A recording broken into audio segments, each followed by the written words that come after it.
아멘. 가끔 이런 질문을 받습니다. 나라를 지키다가 순국한 이수신 장군은 천국에 갔습니까? 지옥에 갔습니까? 그리고 사리분별을 하기도 채 하지도 못하는 그런 어린 나이에 질병이나 혹은 불의의 사고로 이렇게 죽게 되었었을 때 이 아이는 어떻게 됩니까? 그리고 예수님이 오기 이전에 이 세상에 태어났다가 죽은 사람들, 그 사람들의 구원은 어떻게 됩니까? 또 너무 오지에 살아서 복음을 한 번도 듣지 못하고 죽은 사람도 구원을 받을 수 있습니까? 이제 이런 다양한 사람들의 구원, 그들을 향한 그 구원의 생각들과, 그리고 지금 이제 저나 여러분처럼 우리는 예수님 이후에 태어났고 또 예수님에 통하여서 복음을 듣게 되었고 이제 이렇게 살아가는 우리들의 그 구원, 그래서 이 적용하는 구원의 기준과 또 이런 다양한 사람들을 향한 이 구원의 적용 기준이 어떨까, 달라질까라는 거죠.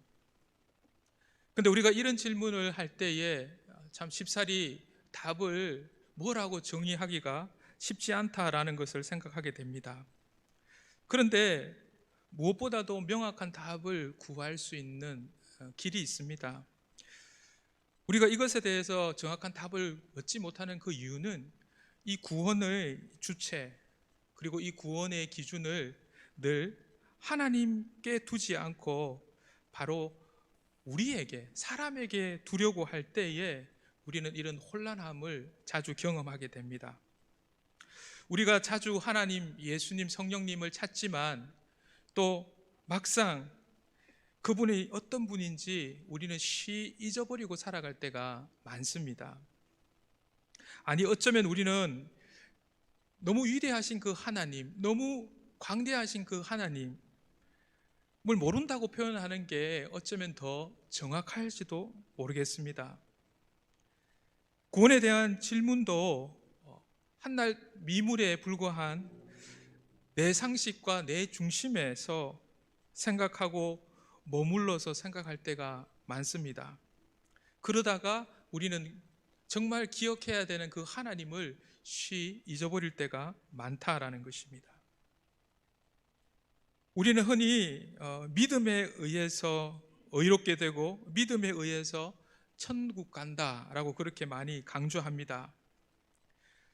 그런데 우리가 자칫 이것을 너무 강조하다가 그 믿음에 대해서 너무 이야기하다가 바로 그 믿음의 주체조차도 나가 되어버리는 때가 너무 종종 발생합니다. 우리는 분명히 믿음은 하나님께서 주신 선물이야 라고 그렇게 말은 하지만, 은혜로 주어지는 것이다 라고 말은 하지만 그 믿음의 주체 자리에 나를 세워둘 때가 너무나도 자주 있습니다. 우리가 교리 공부 가운데에 이 구원에 대해서 나오는 내용을 보면 오늘날 우리 개혁교회에서 말하는 이 구원의 단계는 한 10가지 정도 이렇게 우리가 생각해 볼 수 있습니다. 그런데 이 10가지 가운데에 우리가 그 말하는 믿음, 우리가 믿어서 구원받고 우리가 믿어서 의롭게 되는 그 믿음은 이 구원의 10단계 가운데에 5번째에 나오고 있습니다. 그러면 적어도 이 믿음이라는 것이 이 구원의 단계 가운데에서 생기기까지 그렇게 중요한, 이 구원 가운데 중요한 이 믿음이 생기기 이 이전 단계에 적어도 이 4가지의 내용들이 나온다라는 거죠.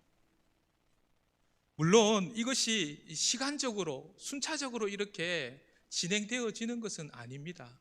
사실 우리가 하나님 앞에 의롭다 받아지는 그 칭의의 그 사건은 사실 어떻게 보면 하나님께서 우리를 택정해 주시고 찾아와 주시고 또 우리를 하나님께서 거듭나게 해 주시고 우리가 회개하고 의롭게 되어지고 되는 이 과정은 어떻게 보면 동시에 일어난다라고 생각하는 것이 더 맞습니다.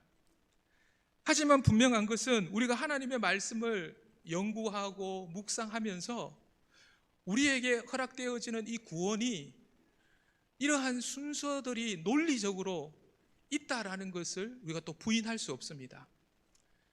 그런데 논리적인 그런 사고 가운데에서 이 구원의 과정들을 생각했었을 때에 믿음이라는 것은 바로 이 5번째 단계에 와 있다라는 거죠. 결국은 그 말은 우리가 그렇게 중요하게 믿는 이 믿음은 이 믿음 이전에, 믿음이 있기 이전에 여러 단계가 있는데 그 중에 가장 중요한 단계를 한 가지 들라 한다면 그것은 바로 이 거듭남이라고 말해지는 중생입니다. 그런데 이 중생이 이 믿음보다 앞선다라는 거죠. 그 말은 무슨 말씀이냐 하면 하나님께서 나를 거듭나게 해주셨기 때문에 나에게 믿음이라는 게 생겨졌다라는 겁니다. 이것을 우리가 쉽게 생각해 보면 우리가 다메섹 도상에서 예수님께서 만나 주셨던 사도 바울을 생각해 보면 잘 이해가 됩니다. 사도 바울이 예수님을 만났던 바로 그 다메섹 도상 가운데에서 사도 바울은 사실 이 예수님께 있어서 원수와 같은 존재였습니다. 예수님을 핍박하던 그러한 존재였습니다. 그런데 그런 사람을 예수님께서 친히 찾아와 주셨습니다. 사도 바울이 먼저 믿음을 가지고 예수님을 찾은 게 아니라, 예수님을 믿은 게 아니라 그는 원수와 같은 그런 자리에 있었는데 예수님께서 먼저 찾아와 주셔서 사도 바울을 만나 주셨다라는 거죠. 근데 예수님께서 그렇게 찾아와 주셔서 만나 주셨는데, 그런데 그때에 이 사도 바울에게 예수님을 향한 믿음이 생겼습니다. 그리고 예수님을 믿게 되고, 그리고 그 사건에 대해서 묵상하고 또 생각하고 또 생각했던 사도 바울이 이런 결론을 도달하게 됩니다. 그 사도 바울이 에베소서 1장 4절에서 5절에 이렇게 고백하고 있습니다. 곧 창세전에 그리스도 안에서 우리를 택하사 우리로 사랑 안에서 그 앞에 거룩하고 흠이 없게 하시려고 그 기쁘신 뜻대로 우리를 예정하사 예수 그리스도로 말미암아 자기의 아들들이 되게 하셨으니 라고 고백하고 있습니다. 사도 바울이 자기가 어떻게 예수님을 믿게 되었고 예수님 안에서 구원을 받았는지 깊이 생각해 보니까, 야, 이거는 창세전부터 하나님께서 나를 구원하시려고 나를 택정하셨고 나를 예정하셨고, 그리고 그분이 나를 찾아오셔서 나를 거듭나게 해 주셨으므로 말미암아 내가 그 예수님을 믿게 되고 그 가운데에서 내가 구원받은 그러한 존재가 되었다라고 그렇게 고백하고 있는 것입니다. 구원의 주체가 전적으로 하나님께 있었다라고 그렇게 고백을 하고 있는 것입니다. 우리도 반드시 이 사실을 기억해야 됩니다. 그래서 개혁교회는 구원의 그 모든 전적인 은혜, 그 절대 주권이 하나님께 있음을, 그래서 늘 우리의 구원은 하나님의 은혜에 있음을 늘 고백합니다. 구원은 전적으로 하나님의 은혜에 달려 있는 것입니다. 그래서 오직 하나님 그분의 선하심으로 하나님은 우리를 구원해 주시고 우리를 먼저 선택해 주시고 또 우리를 불러 주시고 그리고 우리를 거듭나게 해 주시고, 그리고 우리가 그 거듭났었을 때에 우리는 회개하게 되고 그 다음에 우리 가운데에 믿음이 허락되어진다라는 것입니다. 그런 의미에서 하나님께서 우리를 찾아오셔서 우리를 거듭나게 해주시고 나서 우리에게 일어나는 사건 2가지가 있는데, 그 중에 한 가지가 회개라는 것이고 그 중에 한 가지가 믿음이라는 것입니다. 그런데 이 회개라는 것은 무슨 말이냐 하면, 지금까지 내가 내 뜻대로 걸어갔던 것, 하나님의 뜻과 정반대 방향으로 향했던 그 방향을 돌아서서 바로 돌아서는 것, 이걸 우리는 회개라고 그렇게 이야기를 합니다. 그러면 그때 하나님께서 우리 가운데에 믿음이라는 걸 허락하시는데, 그 믿음은 뭐냐 하면 이제 내가 돌아선 하나님의 방향을 향하여서 돌아선 그 걸음을 하나님의 뜻을 따라서 살아갈 수 있도록 주시는 그 은혜가 바로 믿음이라는 거죠. 그래서 우리는 회개를 통하여서 돌아선 그 걸음을 하나님이 주신 이 믿음을 통해서 주님 오시는 그날까지 걸어갈 수 있는 것입니다. 근데 이 모든 것은 다 하나님께서 주신 은혜다라는 겁니다. 하나님께서 택해 주셨고, 하나님께서 불러주셨고, 하나님께서 거듭나게 해주셔서 회개케 하시고 믿음을 주셨습니다. 우리는 종종 이 하나님을, 우리가 신앙생활할 때, 믿음 생활을 할 때, 하나님 나에게 이 믿음을 위해서 하나님 증거를 좀 보여주십시오 라고 그렇게 기도할 때가 참 많이 있습니다.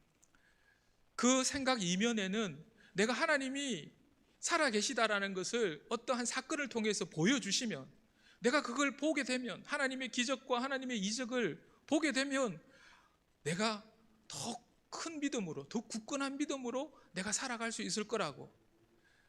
그 말을 다시 말하면 여전히 그 믿음의 주체가 또다시 자기의 자리로 그냥 끄집어 당기는 겁니다. 그러면서 하나님 앞에 기적을 보여달라고 말합니다. 그러면 내가 더 잘 믿을 수 있다라고 그렇게 호언장담합니다. 그래서 내가 믿음이 없는 것은 하나님께서 나를 그 기적을 내 인생 가운데 보여주시지 않았기 때문에 내가 아직까지 요만한 믿음밖에 없다라고 그렇게 생각을 합니다. 그래서 하나님 정말 살아계시다면 나에게 기적을 베풀어 주셔야지, 그렇게 하시면 내가 왜 하나님을 안 믿겠습니까? 하나님 기적을 안 베풀어 주시니까 내가 못 믿는 것 아니겠습니까? 라고 그렇게 생각한다라는 것입니다. 근데 여러분, 정말 그렇습니까? 우리가 정말 하나님께서 베풀어 주신 그 기적만 경험한다면 우리는 정말 하나님을 잘 믿을 수 있는 존재입니까? 그래서 이제 딴 길 가지 않고 계속 그 하나님만 따라갈 수 있는 그런 존재입니까? 만약에 그러했다면 우리가 출애굽기, 민수기, 신명기에서 바라보는 그 광야 40년 생활을 하나님의 불기둥과 구름기둥을 바라보면서 걸어갔던 그 이스라엘 백성들, 그들은 우리가 잘 아는 것처럼 홍해가 갈라지는 기적을 경험했습니다. 그런 큰 이적을 자기가 그냥 그 현장 가운데 있었죠. 그런데 그들이 그 기적을 경험하고 나서 3일길 지나고 나서 마실 물이 없어졌을 때에 하나님 앞에 불평, 하나님 앞에 불신을 쏟아내었던 그러한 사람들입니다. 너무나 공공연히 하나님을 떠났다라는 거죠. 하나님의 기적이 없어서 그러했는가? 성경을 보면은 전혀 그렇지 않다라는 것을 우리가 알게 됩니다. 그러면 구약 백성만 그랬는가? 오늘 우리가 읽었던 이 본문의 이 시대적 상황적 현재 가운데에서도 지금 예수님을 따라다니는 제자들이 있습니다. 많은 무리들이 있습니다. 이들은 지금 적어도 우리가 읽어왔던 이 7장 내용에만 봐도 예수님께서 보여주셨던 수많은 이적들, 맹인이 눈을 뜨게 되고 못 듣는 사람이 듣게 되고 걷고 깨끗함을 입고 죽었던 사람이 살아나는, 그것도 적어도 지난 주일에도 말씀드렸던 것처럼 3명이 죽었다가 살아나는, 그리고 그 중에 나사로 같은 사람은 죽은 지 4일째가 되었는데 무덤 속에 들어갔는데 그 무덤 문 밖에서 예수님께서 나사로야 나오너라 라고 그렇게 말씀하셨을 때에 붕대를 동인 채로 이 나사로가 나왔습니다. 그러면 이런 기적을 봤다면 그러면 이제 이 제자들은 2번 다시 다른 길로 안 가지 않겠습니까? 하나님이신 그 예수님을 쫓아갈 수 있지 않겠습니까? 그런데 예수님이 십자가에 못 박힐 때에 이 제자들 가운데에 모두 다 흩어졌습니다. 도망갔습니다. 그리고 나는 고기 잡으러 가겠노라고 무책임한 그 걸음을 결정해버렸다라는 거죠. 예수님의 제자 가운데 그 누구도 예수님께서 베풀어 주신 그 기적, 이적 때문에 예수님을 떠나지 않고 예수님을 쫓아갔던 사람이 없었습니다. 이것은 우리가 어떤 존재인지를 하나님께서 너무나도 분명하게 우리에게 보여주시는 것입니다. 나보다도 나를 더 잘 아시는 그 하나님께서 내가 어떤 존재인지 과감없이 여실히 보여주시는 것입니다. 우리가 하나님을 믿지 못하는 것은 하나님께서 기적을 베풀어 주시지 않아서가 아닙니다. 사실은 지금도 하나님은 기적을 베풀고 계십니다. 여러분과 제가 지금 그 드넓은 우주, 그 공간 가운데에 떠 있는 것 알고 계십니까? 그 가운데에 떠 있는 지구라는 그 가운데에 지금 이렇게 앉아 있는 겁니다. 이것이 기적이 아니고 무엇이겠습니까? 하나님은 우리가 하나님께서 베풀어 주시는 그 기적으로 하나님을 믿는 백성이 아니다라는 것을 아셨습니다. 만약에 우리가 그런 존재였다면 하나님이신 그분이 우리를 위해서 십자가에 죽으실 필요가 없었습니다. 하나님은 우리보다도 우리를 더 잘 아시기 때문에 우리가 어떤 존재인지를 아셨습니다. 우리는 하나님께서 죽으셔야만 했던 그러한 존재입니다. 그만큼 우리의 죄는 깊고 넓고 높았던 것입니다. 오직 그분이 우리의 죄값을 지불하셔야만 했던 것입니다. 이 방법밖에 없었습니다. 이것은 바로 하나님의 구원의 방법이었습니다. 그래서 하나님께서 독생자 예수 그리스도를 우리를 위해서 내어 주셨고 의인이 아닌 죄인을 위하여서 죽어 주셨습니다. 이것이 바로 하나님의 은혜입니다. 그래서 우리는 그 하나님이 믿어졌습니다. 그 사건을 통해서 하나님은 우리가 하나님을 믿는 자 되게 해주셨습니다. 그래서 우리는 이미 그 하나님을 믿는 자가 되었고 또 우리 가운데 그 어떠한 사람들은 그렇게 또 믿어지게 될 것입니다. 이것이 바로 하나님의 뜻이고 이것이 바로 하나님의 방법이었습니다. 하나님께서 주체적으로 하나님께서 주관으로 하나님이 이루신 구원의 방법이십니다. 지난 주일에 우리는 하나님의 음성을 듣지 못하게 하는 노이즈에 대해서 말씀을 나눴습니다. 주어진 상황에 매몰되어질 때에 그 상황조차도 다스리시는 하나님을 못 보게 됩니다. 그래서 상황을 통해서 말씀하시는 주님의 음성을 듣는데 노이즈로 말미암아서 제대로 듣지 못하게 된다. 그래서 광야에서 선지자를 통하여서 하나님은 듣게 하시고 말씀해 주셨음에도 불구하고 우리는 그 상황 속에서 갈대를 보고 화려한 옷을 보고 마치 베드로가 풍랑이 있는 그 밤바다 가운데에서 주님의 음성을 듣고 오라 라는 그 음성을 들었을 때에 그가 그 음성을 따라 걸었을 때는 물결 위를 걸었습니다. 풍랑이 있는 물결 위를 걸었습니다. 하지만 그때 노이즈가 발생했습니다. 그가 그 주님을 집중하지 못하고 상황을 보기 시작했습니다. 일렁이는 풍랑을 보였을 때에 이 베드로는 그 물속에 빠져들어갈 수밖에 없었던 것입니다.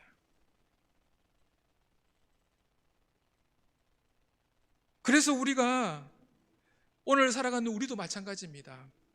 우리가 무엇을 보려고 나아갔더냐라는 그 주님의 그 물음을 우리가 살아가는 이 현실 가운데에서 현재의 시간 가운데에서 우리 스스로에게 질문하면서 날마다 하나님의 음성을 들으려고 할 때에 우리에게 주어진 그 상황조차도 하나님은 선지자로 사용하여서 우리에게 주님의 음성을 들려주실 것입니다. 이제 오늘은 그 두 번째 노이즈에 대해서 살펴보기를 원합니다. 오늘 설교의 제목은 이 세대의 사람입니다. 말씀 속에서 이 세대의 사람은 어떤 사람입니까? 가장 심플한 정의는 오늘 읽었던 30절 말씀에 보면 바로 이 세대의 사람은 하나님의 뜻을 저버린 사람입니다. 바로 바리새인과 율법 교사로 대표되는 사람입니다. 하지만 이들뿐만 아니라 오늘 살아가는 하나님의 뜻을 저버린 바로 그 사람들이 이 세대의 사람이다 라고 예수님께서 말씀하시고 그들에 대해서 비유로 상세하게 설명하시면서 하나님께서 피리를 불 때 피리를 부시는 하나님의 뜻을 저버리는 사람, 하나님께서 곡하실 때 곡하시는 하나님의 뜻을 저버리는 사람, 바로 이런 사람을 예수님께서는 이 세대의 사람이다 라고 특정하셨습니다. 그러면서 이 세대의 사람은 그 저버린 하나님의 뜻의 자리 가운데에 자기의 뜻을 대체하는 사람이다 라고 말씀하십니다. 그래서 세례 요한이 금욕의 삶을 통하여서 하나님의 뜻을 펼치고 계실 때에 이 세대의 사람들은 그 하나님의 뜻을 잃지 않고 자기의 뜻을 통해서 저 사람은 귀신의 일이다 라고 그렇게 판단했습니다. 예수님께서 죄인과 세리들에게 베풀어 주시는 그 천국 잔치의 기쁨을 오해했습니다. 그래서 주님을 먹기를 탐하고 포도주를 즐기는 사람으로 비아냥거리며 일괄해버렸습니다. 반면 이와 대조되는 사람이 있습니다. 바로 그 사람들은 오늘 먼저 29절 말씀에 보니까 모든 백성과 세리들이라고 표현되어져 있는 바로 사람들의 무리고, 또 오늘 35절의 말씀에 보니까 지혜는 자기의 모든 자녀로 인하여 옳다함을 얻느니라 라고 말씀하셨을 때에 바로 여기에 나오는 이 모든 자녀라고 우리가 생각해 볼 수 있습니다. 여기에서 이 말씀하시는 이 지혜는 의인화된 하나님의 뜻입니다. 하나님의 뜻으로 인하여서 생겨난 자녀, 이 부분을 마태복음에서는 그 행한 일이라고 이렇게 똑같은 본문인데 그렇게 표현하고 있습니다. 다시 말하면 지혜는 그 행한 일로 인하여 옳다함을 얻느니라. 다시 말씀드리면 하나님의 뜻으로 삶을 살아가는 사람, 이것이 바로 이 세대의 사람과 대치되는 부류의 사람을 설명하고 있는 것입니다. 그런데 오늘 이 29절과 이 35절에서 소개되어지는 이 세대의 사람들과 대치되어지는 이 사람들에게 공통적으로 쓰여진 말씀이 있는데, 29절에 보면은 하나님을 의롭게 하되 라고 말씀하고 계시고, 35절에 보면 옳다함을 얻느니라 라고 말씀되어지는 부분입니다. 우리말로는 의롭다, 옳다라고 그렇게 번역되어졌지만 헬라어 성경에 보면 이 두 단어는 같은 단어입니다. 그런데 이 단어가 가지고 있는 그 의미는 무엇이냐 하면 하나님의 뜻을 살아내는 삶을 통하여서 증명하는 사람이라는 그런 의미를 가지고 있습니다. 그래서 여기에서 말하는 어떤 사람이 하나님 그게 옳습니다라고 평가하는 그게 아니라 자기가 그 말씀을 쫓아서 살아내어서 삶을 통하여서 하나님은 옳으신 하나님이시다를 그냥 증명해드리는 사람, 이 사람이 바로 옳은 사람, 이 사람이 바로 의로운 사람. 다시 말해서 이 말씀을 좀 더 제대로 해석을 하면 이것은 하나님께 영광 돌리는 사람이다라고 우리가 설명할 수 있습니다. 왜냐하면 하나님께서는 사람들에게 옳다라든지 뭐 그렇게 인정을 받는다든지 필요가 없습니다. 하나님께서 무슨 사람에게 옳다라고 인정받으실 필요가 있겠습니까? 사람이 그 하나님을 옳다라고 할 수 있는 것은, 사람이 그 하나님을 의롭다라고 표현할 수 있는 것은 다른 말로 그 하나님 앞에 영광 돌리는 것입니다. 그래서 우리는 오늘 이 본문 말씀에서처럼 이 세상에는 바로 하나님의 뜻을 거절하여서 받아들이지 않는 사람, 바로 이 세대의 사람이라고 표현되어지는 사람들, 또 반대로 하나님의 뜻을 받아들여 하나님께 영광 돌리는 사람들, 이 두 부류의 사람을 생각해 볼 수 있습니다. 근데 우리는 결국 이렇게 하나님의 뜻을 받아들여서 삶으로 살아갈 때에 우리는 하나님 앞에 영광을 돌리게 된다라는 것입니다.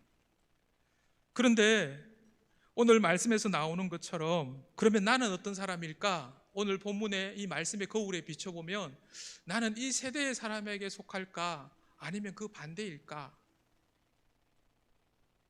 근데 우리는 아마 이 세대에 속할 가능성이 훨씬 더 많다라는 것입니다. 설사 그러하지 않더라도 그럴 위험성이 다분히 있는 사람이다라는 것입니다. 왜 이 세대의 사람으로 대표되어지는 이 사람처럼 하나님의 뜻을 그렇게 쉽게 저버릴까? 무엇 때문에 그러할까? 우리는 오늘 이 본문 속에 나타나고 있는 이 세례 요한이라는 하나님의 이 한 사람, 하나님이 너무나 사랑하고 크게 사용하셨던 사람임에도 불구하고 이 사람의 이 삶의 정황 속에서 우리가 왜 그렇게 쉽게 하나님의 뜻을 저버리게 되는지 짐작해 볼 수 있습니다. 우리가 지금까지 몇 주에 걸쳐서 생각해 왔던 것처럼 세례 요한은 일평생 광야에서 메뚜기와 석청을 먹고 낙타 트롯을 입고 사계절을 낳던 사람, 일평생 주님이 오실 길을 예배하면서 광야의 소리로 한평생을 살아왔던 사람입니다. 그런 그가 지금 감옥에 갇힌 신세가 되었습니다. 감옥에서 내가 왜 여기 있지라고 생각했을 것입니다. 나는 여기 있어서 안 되는 사람인데, 나가서 예수님을 더 증거해야 되는 그러한 사람인데 라고 생각할 수도 있었을 것입니다. 나에게 이 지난날의 이 삶은 무슨 의미가 있을까라는 생각도 들었을 것입니다. 그러한 생각들이 꼬리에 꼬리를 물 때에 예수님 앞에 당신이 메시아가 맞습니까? 우리가 다른 메시아를 기다려야 합니까? 믿음은 체험을 통해서 얻어지는 것이 아닙니다. 그 믿음은 주님이 주신 것입니다. 세례 요한도 예수님에 대한 체험과 능력을 수도 없이 경험했습니다. 그럼에도 지금 이 세례 요한이 이러고 있다는 것은 세례 요한이 믿음이 없는 사람이다? 우리는 절대로 그렇게 표현할 수가 없다라는 거죠. 그럼에도 감사한 것은 우리가 지난주에 살펴봤던 것처럼 예수님은 세례 요한을 불신하지 않으셨습니다. 믿어주셨습니다. 사실은 세례 요한이 그 참수형까지 갈 수 있었던 그 믿음은 사실 예수님께서 이 세례 요한을 믿어주셨기에 가능한 일이었습니다. 우리도 마찬가지입니다. 우리의 믿음, 하나님께서 나를 먼저 믿어주셨기 때문에 하나님께서 주신 것입니다. 로마서 8장 37절은 이렇게 고백하고 있습니다. 이 모든 일에 우리를 사랑하시는 이로 말미암아 우리가 넉넉히 이기니라. 우리가 어떻게 믿음으로 승리할 수 있습니까? 우리가 어떻게 그 믿음으로 넉넉히 이길 수 있습니까? 그 이유는 우리를 사랑하시는 이 하나님, 그분 때문에 가능한 것입니다. 믿음은 하나님께서 주시는 것입니다. 전적인 그분의 은혜입니다. 그분으로 승리합니다. 세례 요한이 경험하고 체험했던 기적이 아니라 그를 먼저 불러주셨던, 그를 먼저 찾아와 주셨던, 그래서 그는 그 자리 가운데에서도 그를 먼저 찾아와 주셨던 그 하나님을 주목하면 되는 것이었습니다. 내가 주체가 되어서 하나님의 뜻을 저버리는 것이 아니라 하나님이 주인 되시고 주관자 되셔서 그분의 뜻이 나를 이끄시도록 우리를 맡겨드리면 되는 것입니다. 우리가 하나님의 음성을 듣지 못하게 하는 노이즈, 그것은 바로 그 하나님의 뜻에 우리를 맡겨드리지 못하는 것입니다. 하나님의 방법에 온전히 맡기지 못하는 바로 우리 자신, 바로 우리의 자아, 이것이 바로 하나님의 음성을 들을 때에 우리에게 노이즈를 만드는 두 번째 방해물입니다. 모세의 인생을 보면 이 장면을 우리가 잘 이해할 수 있습니다.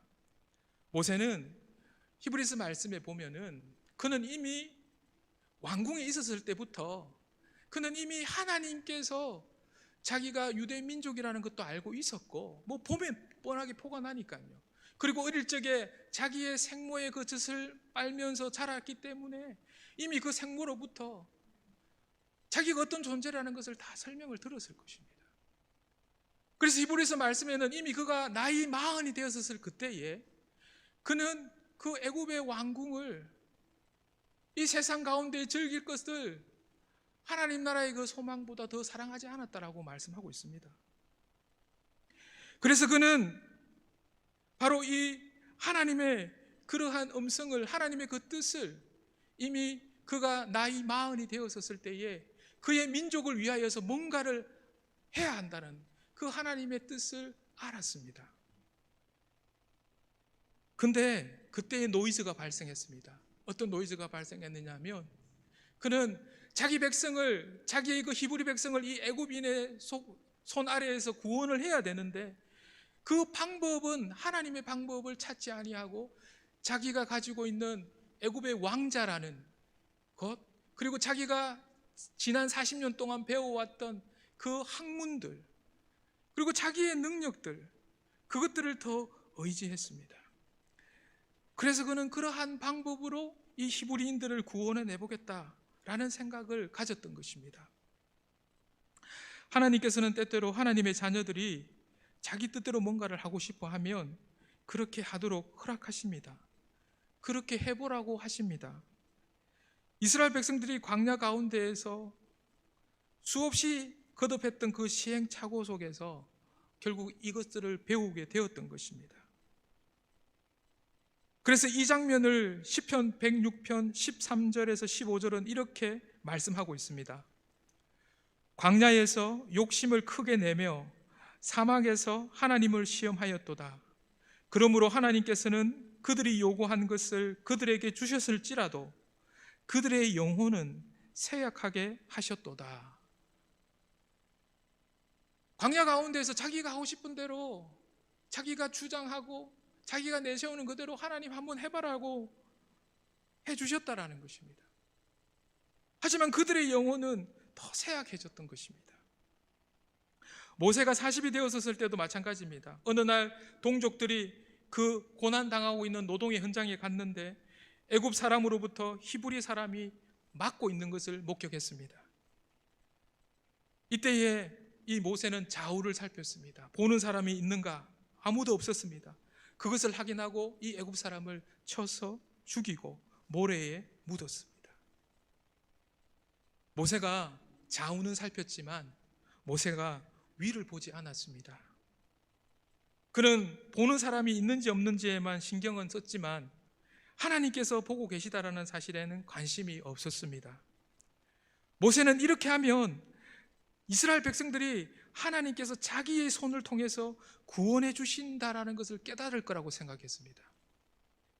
하지만 아무도 그것을 깨닫지 않았고 못했고 심지어는 그런 모세를 배척했습니다.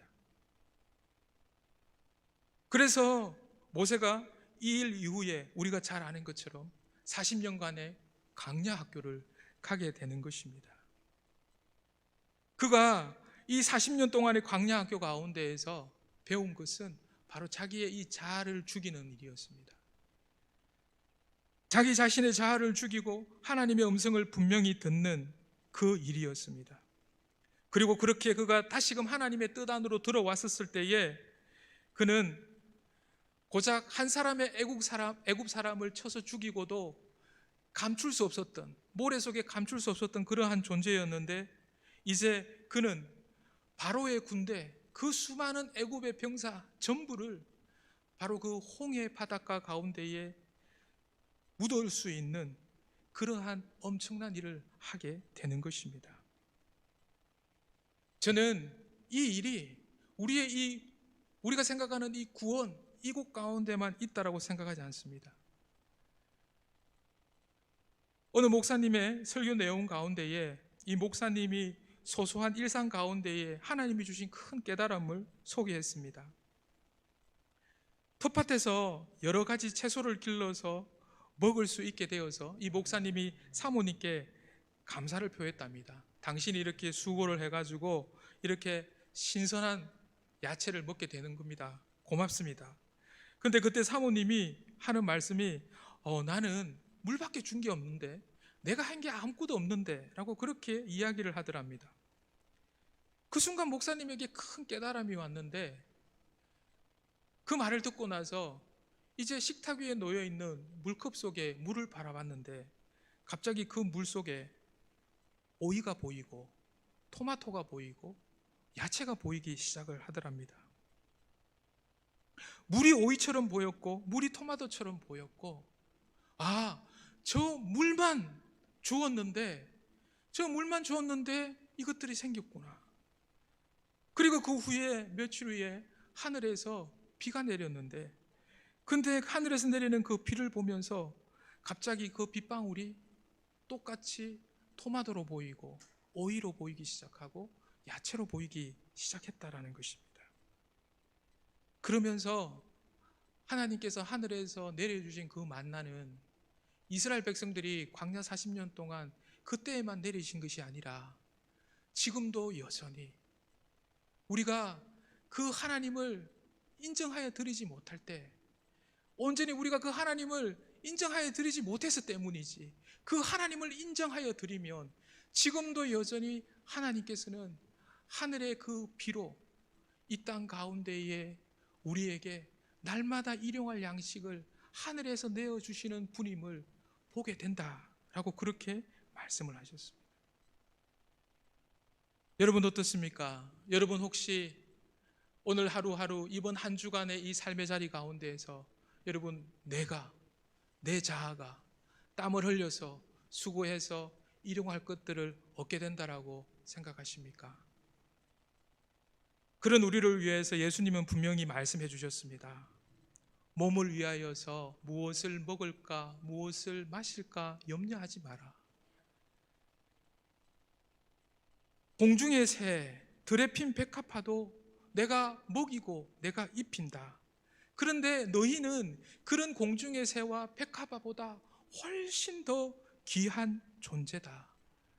그러한 존재인데 내가 너희를 먹이지 아니하고 내가 너희를 입히지 아니하겠느냐라고 말씀하셨습니다. 그 말씀은 무슨 말씀이겠습니까? 지금 우리가 이 땅을 살아가면서 내가 내 힘으로 먹고 마시고 입고 있다라는 그 생각은 큰 착각이라는 것입니다. 우리는 절대로 그것으로 살아갈 수 없다라는 것입니다. 우리는 결국 그러한 생각들로, 그러한 고백들로 이 세상을 살아간다면 우리는 결국 이 세대의 사람이 될 수밖에 없는 것입니다.